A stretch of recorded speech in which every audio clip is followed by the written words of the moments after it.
رہا تھا ہجرت کا 6واں سال ہے۔ اس 6 سال میں بہت سارے اہم واقعات پیش آئے، لیکن جو تاریخ کا ایک سب سے بڑا اہم واقعہ پیش آیا ہے 6 سال میں، وہ صلح حدیبیہ کا واقعہ ہے۔ مسئلہ یوں تھا کہ ذی القعدہ کا مہینہ چل رہا تھا، شوال کے بعد ذی القعدہ ہے۔ نبی کریم صلی اللہ تعالیٰ علیہ وسلم مدینہ طیبہ سے صحابہ کے ساتھ عمرہ کی غرض سے نکلے، اور 1400 صحابہ حضور کے ساتھ احرام پہن کر کے نکلے تھے۔ ارادہ کیا تھا کہ عمرہ کرنا ہے، جنگ کرنے کی غرض سے نہیں۔ مدینہ طیبہ سے صحابہ جب سے ہجرت کر کے آئے تھے مکہ سے، اس وقت سے لے کر مدینہ طیبہ میں کئی جنگوں میں ہی مصروف رہ گئے اور خانہ کعبہ جانے کا موقع ہی نہیں ملا۔ اب 6 سال کے بعد جب رسول کریم صلی اللہ علیہ وسلم صحابہ کے ساتھ مکہ جا رہے تھے، احرام پہن لیا اور اپنے ساتھ ذبح کرنے والے جانور بھی لے لیے۔ اب جب اسفان نام کا ایک علاقہ ہے، وہاں تک پہنچے رسول کریم صلی اللہ علیہ وسلم، تو آپ کو یہ پہلے سے اندیشہ تھا کہ مکہ کے کفار اتنی آسانی سے عمرہ کرنے نہیں دیں گے۔ اتنی جنگیں ہو چکی ہیں آپس میں، جنگ بدر ہوئی ہے، جنگ احد ہوئی ہے، جنگ خندق ہوئی ہے، بڑی بڑی خون خار جنگیں ہوئی ہیں، خون ریز جنگیں ہوئی ہیں۔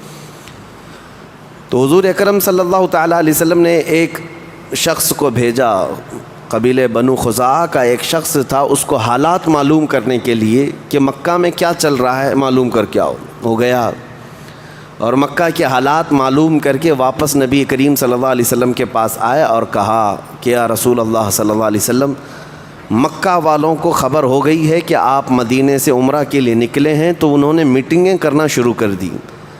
مکہ کے اندر جتنے قبیلے تھے، جتنے خاندان تھے، سبوں نے بیٹھ کر کے یہ میٹنگ کیا ہے کہ آپ کو ہرگز مکہ میں داخل ہونے نہیں دیں گے، اور آپ کے ساتھ جنگ کرنے کی بھی انہوں نے تیاریاں شروع کر دی ہیں۔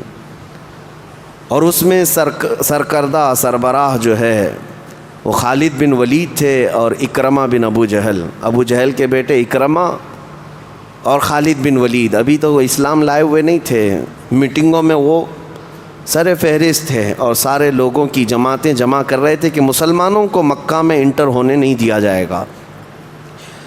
اب وہ خبر جیسی حضور اکرم صلی اللہ تعالیٰ علیہ وسلم تک پہنچی، پھر بھی آپ سفر جاری رکھے تھے مکہ کی طرف۔ پھر دیکھا نبی کریم صلی اللہ علیہ وسلم نے خالد بن ولید اپنے لشکریوں کو لے کر کے مکہ سے باہر نکل کر کے ایک علاقہ تھا وہاں پر پڑاؤ ڈال چکے ہیں۔ یہ حملہ کرنے کے لیے، جنگ کرنے کی نیت سے مکہ سے وہ نکل کر باہر آ چکے تھے کہ مسلمانوں کا راستہ روکنا ہے۔ ابھی 35 کلومیٹر دور تھا مکہ۔ نبی پاک صلی اللہ تعالیٰ علیہ وسلم جو شاہراہ تھی، جو بڑا راستہ تھا، اس کو بدل کر کے چھوٹے راستے پر آ گئے، اور اس کے بعد ایک کنویں کے پاس جا کر نبی کریم صلی اللہ علیہ وسلم نے اپنی صحابہ کو اترنے کا حکم دیا۔ یہ وہ علاقہ ہے جس کو حدیبیہ کہتے ہیں، اس علاقے کا نام حدیبیہ تھا، وہاں ایک کنواں تھا۔ اب جیسے ہی اترے 1400 صحابہ ہیں، پانی تھوڑا سا اس کنویں میں تھا، چند صحابہ نے پانی کیا لیا، وہ کنواں ہی سوکھ گیا، اور یہ گرمیوں کے دن تھے۔ نبی پاک صلی اللہ تعالیٰ علیہ وسلم کے پاس اب صحابہ اپنی شکایتیں لے کر کے آنے لگے کہ ہمارے جانور بھی بھوکے پیاسے اور ہم سب کو بھی پانی میسر نہیں، اور سامنے کفار مکہ کی فوجیں حملہ کرنے کے لیے کھڑی ہیں، اب کیا کیا جائے؟ اور سب کے حال جسموں پر احرام ہے، احرام کی حالت میں تو جو مارنا بھی جائز نہیں، چونٹی مارنا بھی جائز نہیں، اب جنگ کہاں کریں گے، احرام کی حالت میں ہیں۔ نبی پاک صلی اللہ تعالیٰ علیہ وسلم حدیبیہ کے موقع پر صحابہ میں سے ایک صحابی سے کہتے ہیں تمہارے پاس برتن ہے تو لاؤ۔ وہ برتن لے کر کے آئے، اللہ کے نبی صلی اللہ تعالیٰ علیہ وسلم نے اپنا ہاتھ اس میں رکھا، اور حضور صلی اللہ تعالیٰ علیہ وسلم نے جیسی برتن میں ہاتھ رکھا، ہر انگلی کے بیچ سے پانی کے چشمے جاری ہو گئے۔ انگلیاں ہیں فیض پر، ٹوٹے ہیں پیاسے جھوم کر، ندیاں پنجاب رحمت کی ہیں جاری، واہ واہ کیا ہی ذوق افزا شفاعت ہے تمہاری، واہ واہ قرض لیتی ہے گناہ پرہیزگاری، واہ واہ۔ نبی کریم صلی اللہ تعالیٰ علیہ وسلم کی انگلیوں سے پانی جاری ہونے کا جو معجزہ ہے وہ حدیبیہ کے موقع پر پیش آیا تھا۔ صحابہ کہتے ہیں ہم سبوں نے پیٹ بھر کر پانی پیا، جانوروں کو پانی پلایا اور اپنے اپنے مشکیزے پانی سے بھر لیے، لیکن وہ پانی جوں کا توں جاری ہی رہا۔ پھر اس کے بعد حضور صلی اللہ علیہ وسلم نے اپنا دست مبارک اٹھا لیا۔ صحابہ کہتے ہیں ہم تو اس دن 1400 تھے، اگر 5000 بھی ہوتے تو کسی کو پانی کم نہ ہوتا، اتنا پانی نبی پاک صلی اللہ تعالیٰ علیہ وسلم کی انگلیوں سے، انگشت رسول سے جاری ہوا۔ اس کے بعد حضور صلی اللہ علیہ وسلم نے اس پیالے کا پانی اور اپنا ایک تیر دیا کہ اس کو لے جاؤ اس کنویں میں ڈال دو۔ اس کنویں میں وہ پانی ڈال دیا گیا اور تیر حضور کا اس کنویں میں چھوڑ دیا گیا۔ وہ کنواں لبالب پانی سے بھر گیا۔ اس وقت جو بھرا تھا میں اپنی آنکھوں سے آج بھی دیکھا ہوں، اس کنویں میں آج بھی پانی موجود ہے۔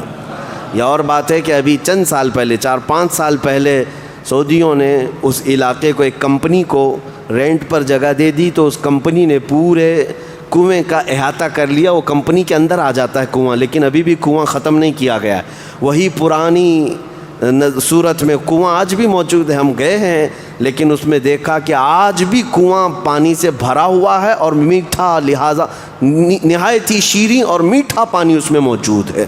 یہ معجزہ میرے آقا صلی اللہ تعالیٰ علیہ وسلم کا وہاں پیش آیا۔ اب یہ حدیبیہ کے موقع پر صحابہ اکرام رضوان اللہ تعالیٰ علیہم اجمعین کہتے ہیں نبی کریم صلی اللہ تعالیٰ علیہ وسلم نے اب یہ دیکھا کہ جنگ کی غرض سے ہم آئے نہیں ہیں، لہٰذا بہتر یہ ہے کہ صلح کر لی جائے۔ یہ کفار مکہ جنگ کرنا چاہ رہے ہیں، لڑنا چاہ رہے ہیں، مناسب نہیں ہے۔ اور جبکہ ذوالقعدہ یا حرمت والا مہینہ چل رہا تھا، جنگ جس میں حرام بھی ہے، حضور صلی اللہ علیہ وسلم نے حضرت عمر کو منتخب کیا کہ صلح کے لیے مکہ جا کر بات کریں۔ حضرت عمر کو بلایا، کہا کہ جاؤ ان لوگوں سے کہہ دو کہ ہم جنگ کرنے کے لیے نہیں آئے، ہم صلح کرنا چاہتے ہیں۔ حضرت عمر فاروق رضی اللہ تعالیٰ عنہ نے معذرت کر لی، کہا یا رسول اللہ صلی اللہ علیہ وسلم میں جاؤں گا، میرے سخت ترین دشمن ہیں یہ مکہ والے ہیں، اور مجھ سے اگر سخت جملے نکلیں گے تو یہ میری جان پر حملہ کریں گے اور یہ مجھ سے برداشت نہیں ہو سکے گا، میں وہاں پر لڑ پڑوں گا۔ تو حضور صلی اللہ تعالیٰ علیہ وسلم نے ان کی معذرت کے بعد حضرت عثمان غنی کو بلایا۔ حضرت عثمان غنی اس وقت بھی مکہ والوں کے نظر میں معزز تھے، ان کا خاندان بھی شریف اور وہ لوگوں میں عزت والے تھے مکہ میں۔ تو حضرت عثمان کو بھیجا گیا مکہ، جاؤ صلح کے لیے بات کرو۔ حضرت عثمان غنی احرام کی حالت میں مکہ مکرمہ آئے، وہاں پر لوگوں میں جو بات چیت چل رہی تھی، جو بڑے بڑے سردار تھے، ان کے پاس جا کر حضرت عثمان غنی نے کہا کہ محمد رسول اللہ صلی اللہ علیہ وسلم کی طرف سے میں قاصد ہوں اور صلح کا پیغام لے کر کے آیا ہوں۔ تو اس میں ابو سفیان اور بھی دیگر بڑے بڑے وہاں پر جو سردار تھے موجود تھے، سبوں نے سنا۔ اس کے بعد کہا اے عثمان، ہم آپ کی قدر کرتے ہیں، بات یہ ہے کہ آپ صلح کا پیغام لے کر کے آئے ہیں، پرانے معاملات کی وجہ سے آج ہم آپ کو آپ کے احرام کی وجہ سے مکہ میں داخل ہونے کی اجازت تو دے چکے، اور آپ کو خانہ کعبہ کا طواف کرنے کی بھی اجازت ہے، آپ اپنا عمرہ کر لیں، صحیح کر لیں اور واپس جائیں، لیکن ہم محمد صلی اللہ علیہ وسلم کو ہرگز مکہ میں داخل ہونے نہیں دیں گے۔ حضرت عثمان غنی کہتے ہیں اگر میرے جسم پر یہ احرام قیامت تک بھی رہے، میں بغیر رسول اللہ کے عمرہ ہرگز نہیں کروں گا، رسول اللہ کے بغیر میں عمرہ نہیں کروں۔ وہ حرم شریف تک پہنچ کر کے حضرت عثمان غنی خانہ کعبہ کا طواف نہیں کیا، کہا کہ مجھے منظور ہے، میں یہ احرام کی حالت میں رہوں گا۔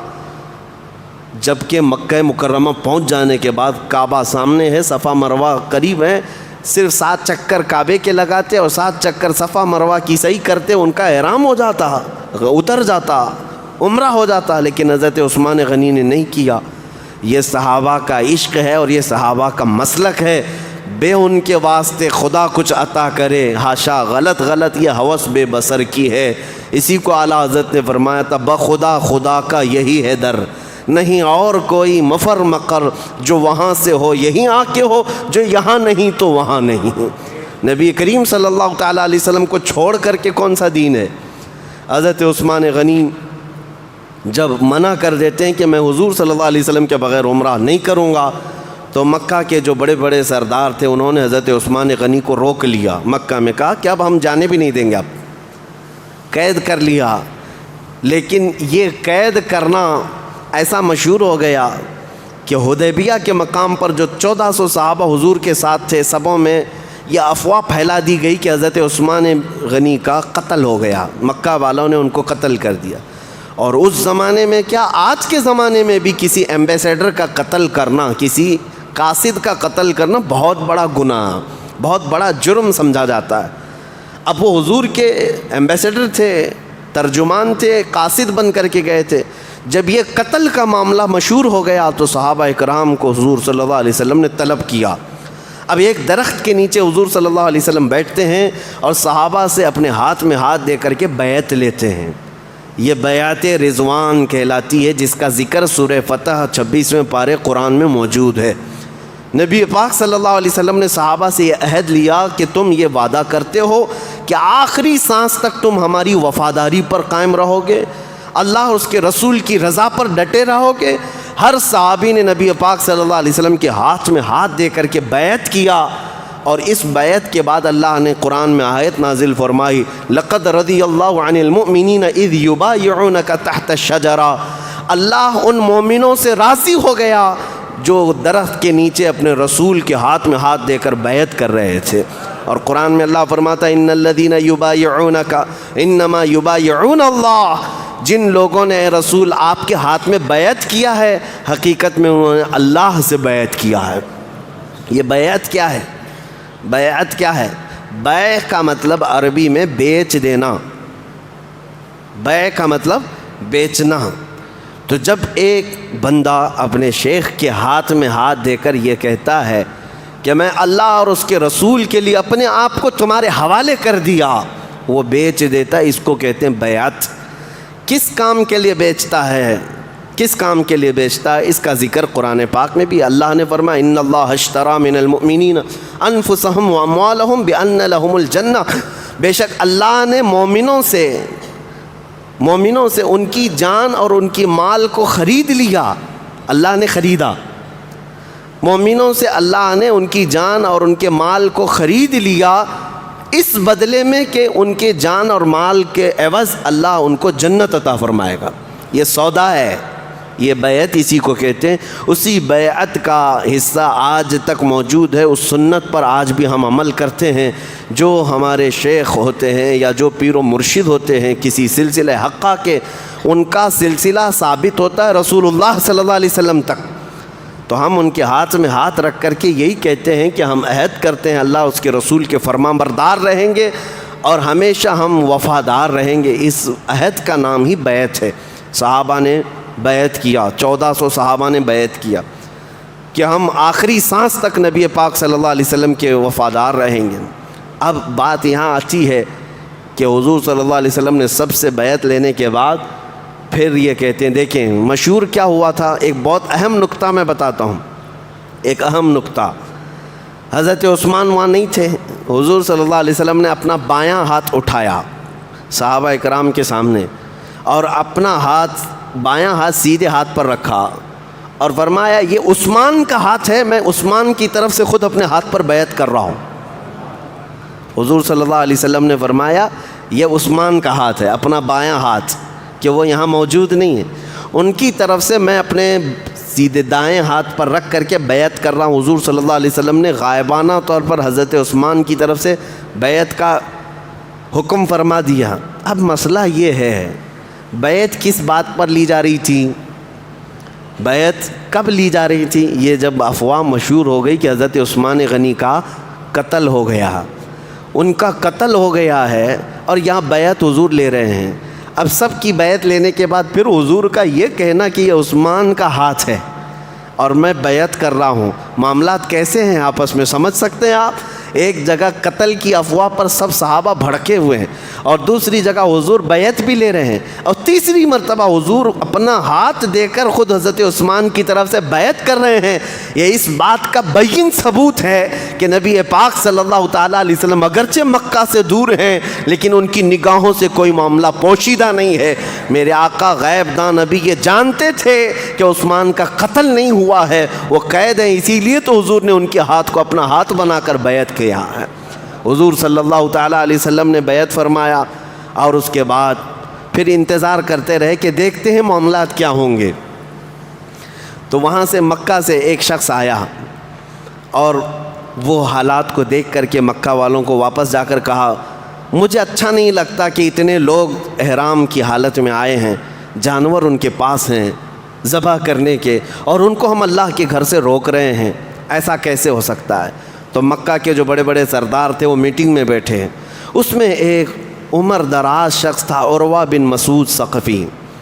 وہ اٹھ کر کھڑا ہوا، کہا اے قریش، کیا میں تمہارا باپ نہیں ہوں؟ سبوں نے کہا ہاں۔ کیا تم سب میری عزت نہیں کرتے ہو؟ کہا ہاں۔ میں نے کبھی تمہارے ساتھ دھوکہ کیا یا تم میرے بارے میں کوئی بدگمانی رکھتے ہو؟ سبوں نے کہا کبھی نہیں، ہرگز نہیں، آپ ہم میں معزز ہیں۔ کہا تو پھر مجھے اجازت دو، محمد صلی اللہ علیہ وسلم کی طرف سے یہ جو صلح کا پیغام آیا ہے یہ اچھا ہے۔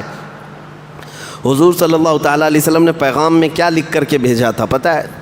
حضرت عثمان سے کہا تھا کہ جا کر یہ پیغام دینا کہ ہم جنگ کے لیے نہیں آئے، ہم عمرہ کرنے کے لیے آئے، ہمیں عمرہ کرنے دیا جائے، اور دوسری بات ہم اب آپ کے ساتھ صلح کرنے کا پیغام بھیج رہے ہیں، اور تمہارے بھی حالات ایسے ہیں کہ کئی جنگوں میں تمہارا بہت نقصان ہو چکا ہے، بدر میں، احد میں، خندق میں بہت سارا تمہارا جانی نقصان بھی ہوا، مالی نقصان بھی ہوا ہے، جنگ سے کوئی فائدہ نہیں ہونا ہے، تمہاری بھی بھلائی اسی میں ہے کہ صلح کر لو۔ اور حضور صلی اللہ علیہ وسلم نے آخر میں یہ جملہ فرمایا تھا، اور اگر وہ اس بات پر راضی نہ ہوئے تو ان سے کہنا کہ اگر تم جنگ ہی کرنا چاہتے ہو تو محمد صلی اللہ علیہ وسلم اس وقت تک تم سے جنگ کریں گے جب تک کہ گردن ان کے جسم سے الگ نہ ہو جائے، سب سے جنگ کریں گے۔ تو یہ پیغام جب پہنچا تو وہاں کے لوگوں نے دیکھا، پھر عروہ بن مسعود ثقفی جو ان کے اندر عمر دراز شخص تھا وہ کھڑا ہوا، کہا میں جاتا ہوں معاملات کو بات کرتا ہوں۔ وہ آیا حدیبیہ کے موقع پر، جہاں حدیبیہ حضور صلی اللہ تعالیٰ علیہ وسلم کا صحابہ کا پورا لشکر پڑاؤ ڈالا ہوا ہے، وہ سیدھے آ کر نبی کریم صلی اللہ تعالیٰ علیہ وسلم کے ساتھ بات کرنے لگا، اے محمد صلی اللہ علیہ وسلم، میں آپ کو بڑا عزت والا جانتا ہوں، آپ کی قدر بھی کرتا ہوں، آپ نے صلح کا پیغام بھیجا بہت اچھا ہے، لیکن کیا آپ دیکھ رہے ہیں آپ نے کہا ہے کہ قریش کے ساتھ آپ جنگ کریں گے اور ان کو ختم کر دیں گے، کیا آج تک تاریخ میں ایسا ہوا ہے کہ کوئی شخص اپنے ہی خاندان کو تباہ کرتا ہو؟ اور اگر قریش مکہ والے تم پر غالب آ گئے اے محمد تو یہ جتنے آپ کے ساتھ دکھ رہے ہیں نا یہ سب چھوڑ کر بھاگ جائیں گے آپ کو۔ صحابہ کو تانا مارا، حضرت ابو بکر صدیق وہاں موجود تھے، غیرت ایمانی ایسی جاگی کہ کھڑے ہوئے اتنا سخت جملہ کہا وہ بڈھے ہے، جا تیری جو دیوی ہے لات اس کی شرمگاہ چاٹتا بیٹھ، ہم محمد صلی اللہ تعالیٰ علیہ وسلم کے وہ وفادار ہیں کہ ہمارے جسم میں خون کا آخری قطرہ جب تک ہے ہم حضور کے قدموں سے پیچھے نہیں ہٹیں گے۔ اور اس کے بعد حضرت مغیرہ بن شعبہ رضی اللہ تعالیٰ عنہ حضور صلی اللہ علیہ وسلم کے پیچھے کھڑے رہتے تھے ہمیشہ۔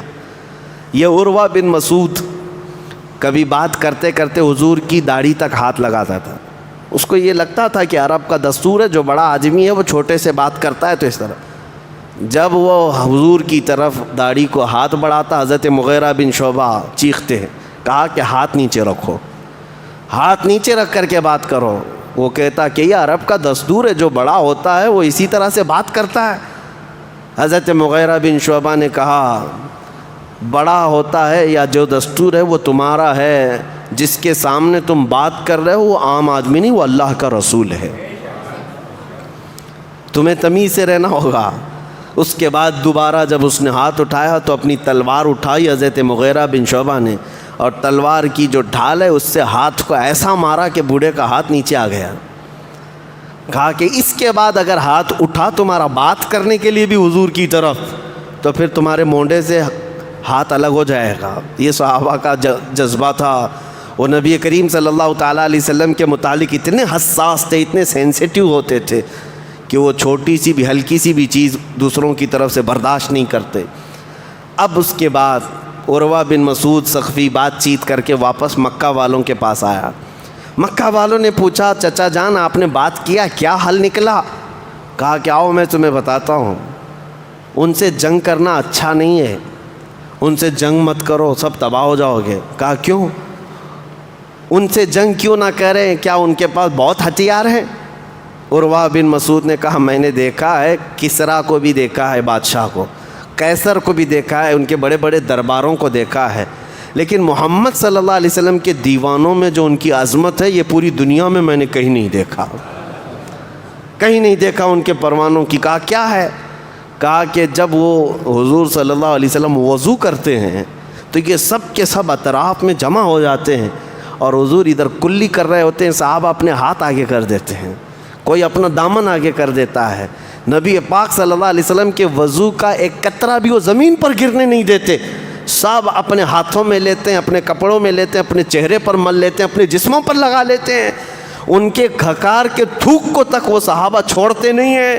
عروہ بن مسعود کہتا ہے میں نے ایسی عظمت دنیا میں کسی کی نہیں دیکھی، جو پروانے اپنے نبی کے وضو کے پانی کا قطرہ زمین پر گرنے نہیں دیتے، وہ ان کے خون کا قطرہ کب گرنے دے سکتے ہیں؟ لہٰذا وہ اپنی جان دے دیں گے لیکن وہ اس جنگ سے باز نہ آئیں گے۔ عروہ بن مسعود ثقفی کے یہ جملے تاریخ میں رقم ہیں۔ یہی ہے میرے عزیزو حفاظت ناموس رسالت۔ نبی پاک صلی اللہ تعالیٰ علیہ وسلم کی عزت کی حفاظت کا حق صحابہ اکرام سے بہتر کون ادا کر سکتا تھا؟ اب پھر معاملات ایسے ہی بڑھتے چلے گئے۔